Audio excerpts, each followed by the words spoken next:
यदि आपको भूत प्रेतों से वाकई डर नहीं लगता तो आप यह मेरी आप बीती कहानी पूरी सुनना। एक रोज की बात है, ठीक 2 बजे रात में मेरी नींद टूटी।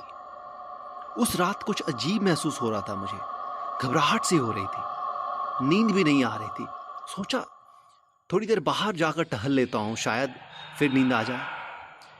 जैसे घर से बाहर निकला, पास की एक बगीचे से ठंडी ठंडी हवाएं आ रही थी, मानो ये कह रही हो ये लम्हे फिर दोबारा नहीं आने वाले। उन हवाओं की ओर मैं खींचा चला जा रहा था। समझ में नहीं आ रहा था कि मेरे साथ हो क्या रहा है। पूरे आसमान काले घनेरे बादलों से ढके हुए थे। रात में उस बगीचे में जाने की कोई हिम्मत तक नहीं करता है, क्योंकि उस बगीचे के ठीक 50 गज की दूरी पर एक कब्रिस्तान है, जिससे रात में अक्सर अजीब अजीब सी आवाजें आती रहती हैं। लेकिन उस रात की बात कुछ और ही थी। कुछ भी सही नहीं लग रहा था। ऐसी आवाजें आ रही थी मानो कई प्रेत आत्माएं एक साथ रो रही हो, किसी का शोक मना रही हो।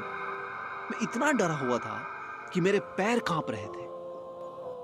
मैंने फैसला किया कि मुझे अभी तुरंत यहां से निकलना है, पर मेरे पैर आगे बढ़ ही नहीं रहे थे, मानो जैसे पैर के नीचे से जमीन खिसक रही हो।